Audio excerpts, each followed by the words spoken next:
Buenos días. Antes de nada, agradecerle a la organización la oportunidad de estar con vosotros aquí. Para un andaluz exiliado en Murcia hace muchos años, es un honor y un orgullo poder colaborar en este congreso.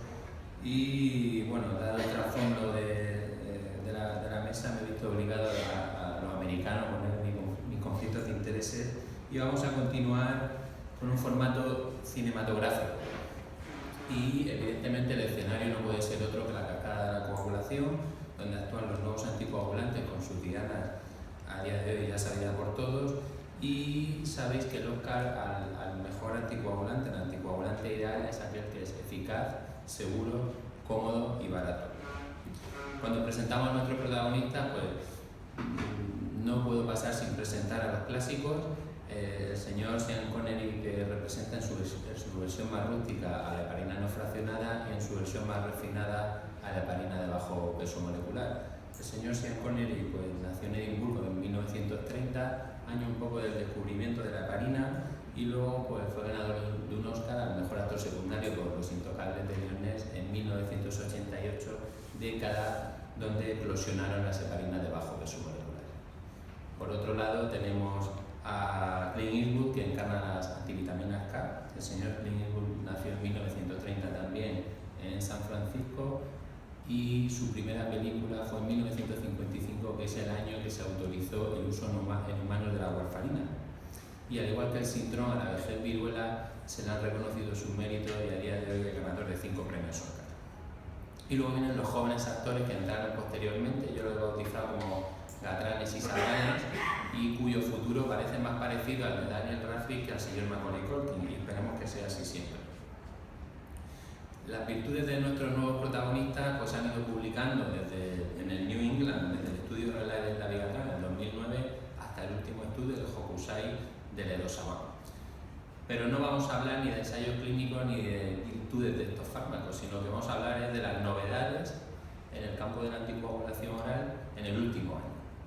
Cuando vamos a Medline y acotamos en el último año, vemos que cuando ponemos anticoagulación hay 807 citas, si ponemos warfarina hay 745, y si vamos poniendo a nuestros protagonistas, pues si ponemos dabigatran hay 347, rivaroxaban 332, apixaban 152 y edosaban 96. La idea que yo traigo aquí es pues enseñaros o mostraros las que a mí me parecen las más importantes o las más reseñables y que creo que podemos destacar. Evidentemente hay muchas y a muchos de ustedes les parecerá más interesante, pero yo en mi modestia pues traigo aquí lo que he considerado más relevante. La Vigatran lo he bautizado con la película El Renacido, fue la primera que apareció y luego se apagó un poco cuando aparecieron sus competidores, y a día de hoy, como es la primera que entró en el mercado, es la que más experiencia hay, y entonces los estudios de vida real pues ha acaparado el protagonismo. El Renacido, como saben, fue ganador del Oscar este año al mejor director, al mejor actor y a la mejor fotografía. Bueno, pues en este sentido, claro, la Vigatran apareció hace más de 6 años, tiene la licencia en más de 100 países, el recuento es de más de 200.000 pacientes naïf tratados con dabigatran y más de 2 millones de pacientes tratados en total. Esto da lugar a una serie de estudios en vida real, y cuando vemos la proporción comparando con los pacientes que había en el ensayo clínico original, vemos que la proporción de vida real es muchísimo mayor y por tanto da mucha información.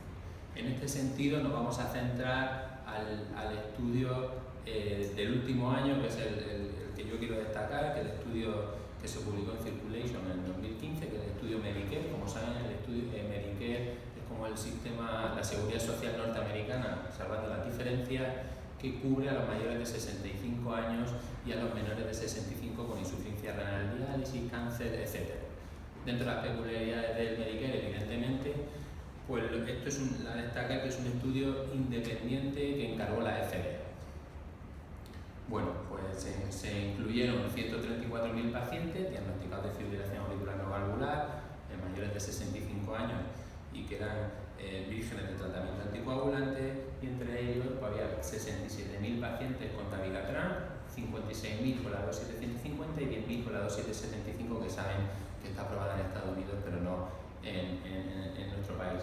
Y luego se compararon con 67.000 pacientes que estaban en tratamiento, que se trataron con warfarina. Los pacientes del estudio Medicare, en comparación con el estudio Relay, pues eran más añosos, había más mujeres, había más hipertensión, había más diabetes y había menos antecedentes de cardiopatía isquémica, menos insuficiencia cardíaca y menos antecedentes de ictus y gaitis. En cuanto a los resultados, que es lo más importante, encontraron que había menor ictus isquémico, menor hemorragia intracraneal y menor mortalidad de forma estadísticamente significativa. No hubo diferencias en cuanto a las hemorragias graves y el total de las hemorragias hospitalizadas. Sí hubo diferencias con más hemorragia gastrointestinal y no hubo diferencia en cuanto a la cardiopatía isquémica. Esto es cuando vemos la curva de Kaplan-Meier, pues es un poco mejor. Vemos que el dabigatran fue mejor en cuanto a mortalidad, hemorragia intracraneal y ictus isquémico, y que hubo más hemorragia gastrointestinal. Cuando vemos el forest plot, vemos claramente que había una reducción de ictus isquémico, con la dosis, he cogido la dosis de 150, que es la que tenemos en nuestro país.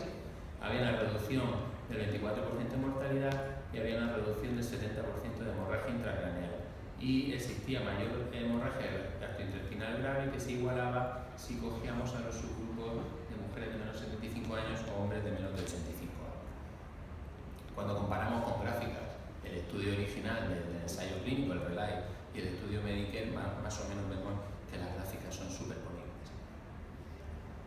Evidentemente, el dabigatran tiene muchos estudios más, pero yo quiero destacar el tema de los antídotos. Es algo que nos da muchos quebraderos de cabeza con la aparición de estos nuevos fármacos. El hecho de que hubiese el famoso Conaquion para el síndrome y no tuviésemos una herramienta para estos nuevos fármacos ha dado cierta inquietud y cierta reserva a la hora de utilizar los nuevos anticoagulantes, y eso, junto a que las ventas no han sido todo lo que los nuevos anticoagulantes y sus empresas querían, pues ha obligado a desarrollar de forma más rápida de lo habitual los antídotos. Eso nos ha venido bien a nosotros, y en ese sentido dabigatran, con su estudio reverse y la molécula, que es un anticuerpo monoclonal, el idarucizumab, que el nombre comercial es el Previn, pues ya apareció en el New England, que revertía en minutos el dabigatran en pacientes con hemorragia grave o que necesitaban una cirugía urgente. Esto ha hecho que se comercialice. En mi hospital, por ejemplo, lo he adquirido hace una semana. Evidentemente, pues las pegas que son caras, etcétera, pero bueno, ya el hecho de tener esa herramienta en los servicios de urgencia pues puede dar un pasito más para la utilización de estos fármacos. Evidentemente hay más, y yo creo que estos dos son las dos noticias a destacar del dabigatran desde mi humilde punto de vista. Y pasamos a la siguiente, el rivaroxaban, que lo engloba en la película Spotlight, ganadora del Oscar de este año, mejor película y mejor guión, por el hecho de que rivaroxaban, pues, a la hora de aparecer en el mercado, como estaba el dabigatran, pues tuvo que estrujarse el cerebro y empezar a investigar. En este sentido, los dos estudios que quiero destacar son el estudio SANTUS, es el estudio de rivaroxaban en vida real, es un estudio observacional prospectivo en condiciones de vida real de los pacientes con fibrilación auricular no valvular, que englobaba 6.784 pacientes. Lo que ellos vieron es que los pacientes de vida real tenían un chat menor que los del ensayo clínico pivotal, en este caso era el ROCKER, y eso hizo que los pacientes tuvieran, en comparación con el ensayo clínico pivotal, pues menos ACV, menos embolismo sistémico, y no había diferencia en cuanto a las muertes, y sí había diferencia en cuanto a las hemorragias mayores. ¿De acuerdo? Vemos que la hemorragia intracraneal fue igual, y vemos que lo que disminuía claramente era la hemorragia gastrointestinal. Lo vemos aquí comparativamente las hemorragias del ROCKER y el estudio SANTUS, que eran mucho menores, y lo que ellos vienen a decir un poco es que el rivaroxaban no es el que provoca la hemorragia, sino es más la comorbilidad del paciente. Todo evidentemente dentro de las limitaciones de los estudios de este tipo. Otro estudio a destacar del rivaroxaban es la misma versión del SANTUS, que es el SALIA, en enfermedad tromboembólica. Eran 4.768 pacientes con trombosis venosa profunda tratadas con rivaroxaban, 2.500, y lo que veíamos es que había una reducción de la hemorragia grave había una reducción de la recurrencia en comparación siempre con la anticoagulación convencional, que en este caso era warfarina, y una reducción de la mortalidad por cualquier causa. Cuando hacían los ajustes según índice de propensión, ya saben que esto del índice de propensión es un poco pues, ver que los resultados, utilizando las características de los pacientes, ver si existía influencia o no. Vemos que realmente con el índice de propensión ya se igualaban y no había diferencias significativas respecto a hemorragia grave, recurrencia y mortalidad. Y lo que evidentemente se encontraron es que había menos días de ingreso hospitalario. Esto es la comparativa del SALIA con su ensayo clínico pivotal, que en este caso es el EITEN, y vemos que, bueno, que había diferencia en cuanto sobre todo a la recurrencia. Evidentemente hay muchos más estudios. La línea de Rivaroxaban es un poquito más hacia que la adherencia al tratamiento es mejor que sus competidores y bueno, habrá que ver estudios posteriores. Y luego viene Apixaban, que es más furia en la carretera porque llegó el tercero, el último en este caso, y llegó por su camino con fuerza y al estilo muy de sus laboratorios y bueno, más saben que consiguió muchos Oscars en el tema del vestuario, maquillaje, sonido, etcétera, etcétera. Y en este sentido, pues Apixaban también tiene su estudio de vida real, en este caso está recién publicado, donde utilizaban 74.000 pacientes con fibrilación auricular no valvular y ellos lo que hacían es comparar los 4.000 que había con Apixaban con los 37.000 de Rivaroxaban y los 32.000 de Dabigatran. Ellos lo que vieron es la tasa de reingresos por hemorragia que había en estos pacientes después del alta. Eran pacientes que durante el ingreso se habían utilizado los no anticoagulantes, se daban de alta y se evaluaban la tasa de reingreso al mes siguiente. Bueno, pues lo que se vio es que Dabigatran y Apixaban no había mucha diferencia, sí había Apixaban con Rivaroxaban y vemos que en cuanto al sangrado o ingreso por cualquier causa también había diferencia entre Rivaroxaban y Apixaban. ¿De acuerdo? Los estudios de Apixaban en el Congreso Europeo y Americano han sido muchísimas. Se han comunicado en el último año una barbaridad de estudios de Apixaban. La única pega quizás es que era todo financiado por la industria y eso un poco restaba un pelín de credibilidad. Pero para mí, que me dedico a la trombosis desde hace muchos años, yo creo que el gran estudio de Apixaban es el Amplify-STEM. Les recuerdo brevemente, el estudio de Amplify-STEM eran pacientes que estaban anticoagulados inicialmente de 6 a 12 meses, eventos idiopáticos, embolia del pulmón, trombosis venosa profunda, y que luego se suspendía la anticoagulación, a un brazo se le daba placebo, a otro se le daba Apixaban 2,5 y a otro se le daba Apixaban 5 miligramos. La virtud de este estudio es que encontraron que 2,5 disminuía la recurrencia con la misma tasa de hemorragias que placebo.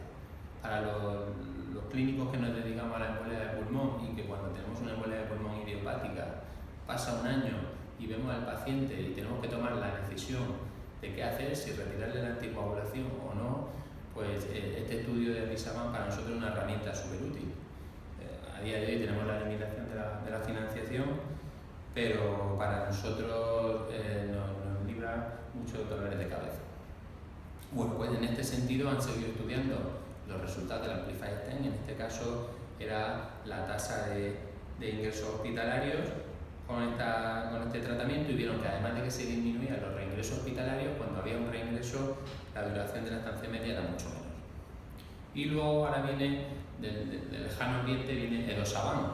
Quizás la novedad del Edosaban es que antes de que acabe el año estará en el mercado, ahora mismo están en plena negociación de precio con el Ministerio y antes de que acabe el año seguro que lo tendremos en el mercado para poder utilizarlo y en ese sentido, pues bueno, en su estudio en concreto era que vieron que los pacientes anticoagulados con Edosaban iban mejor cuando no habían recibido nunca ningún tratamiento anticoagulante, fuese un nuevo anticoagulante o fuese la warfarina, en todos los campos, ¿de acuerdo?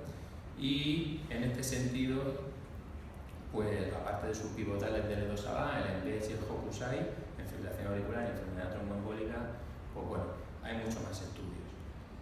Y luego viene la parte de cine de terror. El cine de terror yo he elegido 2 títulos, Hush, El silencio y Regresión. Y bueno, de las 2 me quedo con Regresión regresión porque es española y dirigida por Alejandro Amenábar, y en este sentido Alejandro Amenábar decía que mi cine no es un cine de respuestas sino de preguntas. Y la pregunta que nos podemos hacer los clínicos, o que yo me hago, es por qué, si desde el 2012, si las guías europeas, americanas y recientemente la guía CHES, que ha salido este año, ponen a los nuevos anticoagulantes, ya por desgracia nuevos no son, ya son bastante viejos, como primera línea de tratamiento tanto en fibrilación auricular no valvular y enfermedad tromboembólica, porque en nuestro país en la fibrilación auricular tenemos la indicación y la financiación, y en la enfermedad tromboembólica tenemos la indicación pero no la financiación. Les resumo un poquito. Cuando uno va a la ley en mano, la Constitución española y la nueva ley del medicamento, que es quien legisla este tipo de tratamientos, la Constitución es muy clara. Dice que los poderes públicos orientarán sus políticas de gasto sanitario en orden a corregir desigualdades sanitarias y garantizar la igualdad de acceso a los servicios sanitarios públicos, y que las normas de utilización de los servicios sanitarios serán iguales para todos. La nueva ley del medicamento va más allá y dice que reconoce el derecho de todos los ciudadanos a tener medicamentos en condiciones de igualdad, y que las medidas tendentes a racionalizar la prescripción y utilización de medicamentos, las comunidades autónomas no producirán diferencias en las condiciones de acceso.